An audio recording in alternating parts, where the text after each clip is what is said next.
We have constantly talked about Shohei Ohtani, and that's because the Cubs are one of the 4 or 5 teams that have been in the mix, that are thought to be finalists for Ohtani.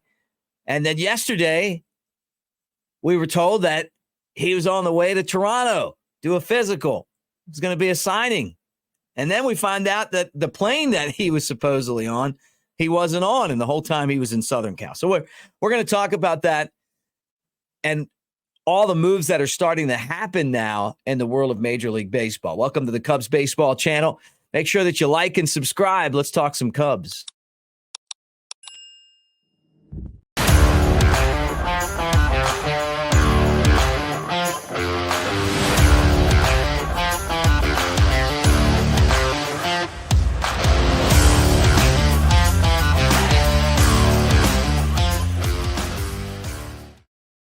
What do you say, everybody? I'm Mick Gillispie. Welcome to the Cubs Baseball channel. And if you don't follow me right now on Twitter, do so at Broadcaster Mick. All right, look, here's what we're kind of following right now.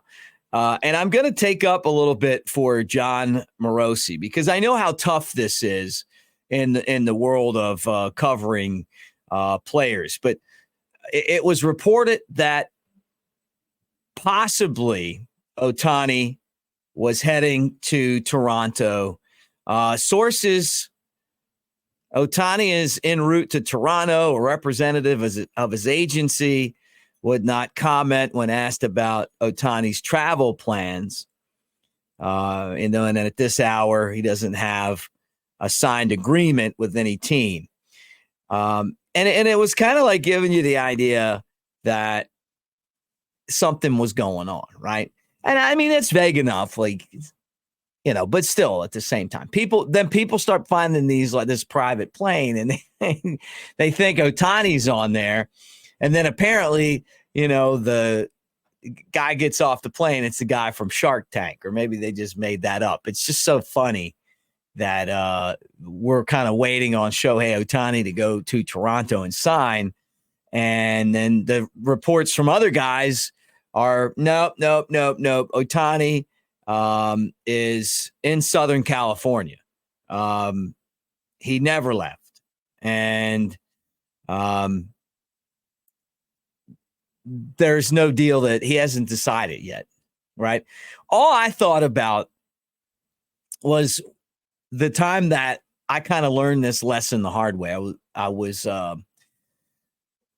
covering the Double-A Smokies, and they had a guy on the team, and this is when the Cubs weren't very good, farm system wise. They didn't have a lot of talent, and they had a guy named Trent Gimbroni, and Trent, I talked to a scout, and he's like, just basically, hey, there's a chance, maybe, what do you know about the guy, and we might be interested in him or whatever, It's like, okay, it's a deadline, and the Cubs are looking to make some deals. And we're in the middle of a game right at the trade deadline, the last day, I think. And he leaves in like the 3rd inning.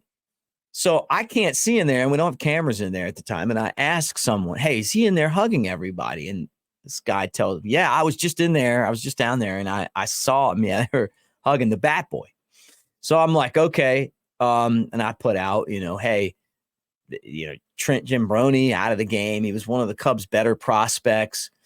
And, I didn't say he got traded or anything, but I just said he was giving a lot of hugs as he went out, right?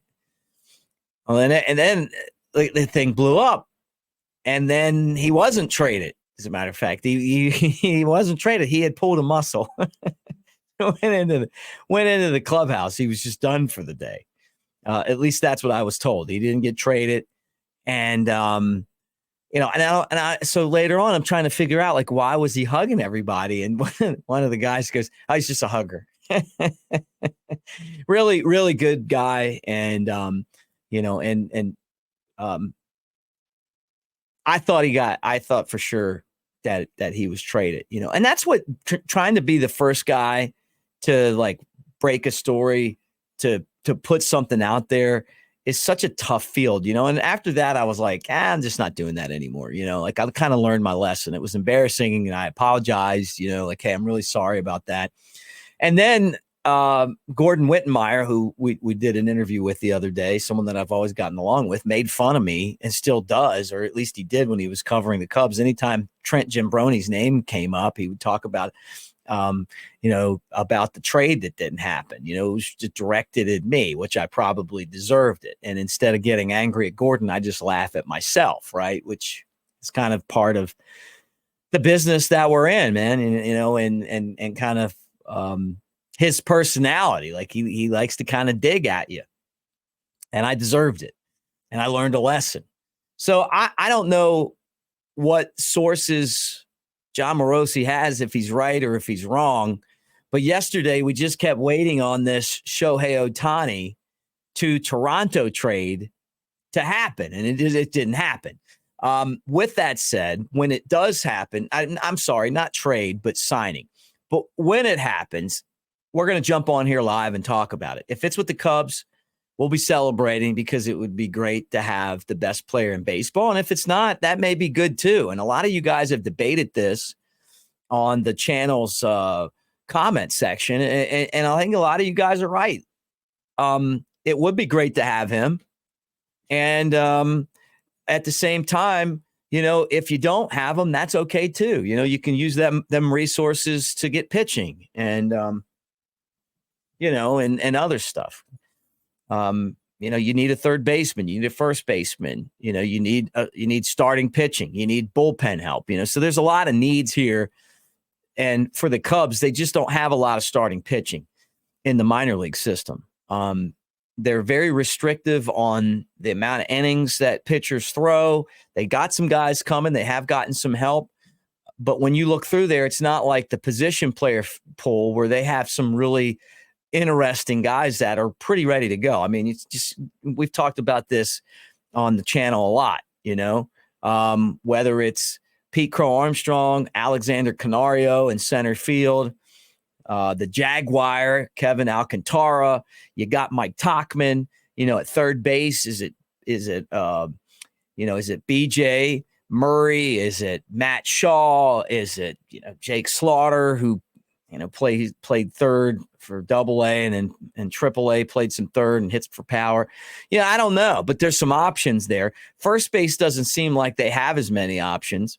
Matt Mervis, who played first base last year and struggled in the big leagues, or maybe you go out and sign someone like Rhys Hoskins, which has been kind of rumored, or maybe, Hayden McGarry, who's a prospect that played in AA last year, will improve and make a push for that position. It's hard to say, but when you talk about starting pitching, the pool is just a lot shallower, and so you got to go out and make some moves there. And when Marcus Stroman opted out, that even made it a lot harder to kind of figure out, like, okay, well, now you really got to go out and buy somebody. So we'll see what happens. We'll be covering the Ohtani sweepstakes, as I think they'll come to an end tomorrow. Can't wait to hear the true story about why Morosi thought that he was going to Toronto, or maybe he did, and kind of how this thing all concludes. And then if the Cubs don't get him, do they pivot to Cody Bellinger? Juan Soto's off the market now. You're seeing, some big time talent moving around. Tyler O'Neill, who was with the Cardinals and put up good power numbers, going to the Red Sox, trade made there. Braves and the Angels made a deal. So you start all this stuff that we thought was going to happen during winter meetings. Now that they're over, it's all starting to crank up. So it should be interesting. It's a little bit slow of a start, but we're starting to pick up a lot of momentum. Talking about momentum, thank you guys for hanging out with us here.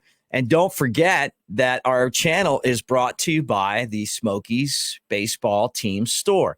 They won their first championship in 45 years, and they want you to go check out their swag at smokiesbaseball.com/store. Also, our good friend Chad Anderson with Modern Lending, chadanderson.info. He can help you with investment consultant. He also does Airbnb, can get you going on that, and also mortgages as well. And he's a huge Cubs fan to boot. All right, guys, we'll be kind of on Ohtani watch today. We'll see what happens one way or the other. We'll talk to you live at some point. Go Cubs.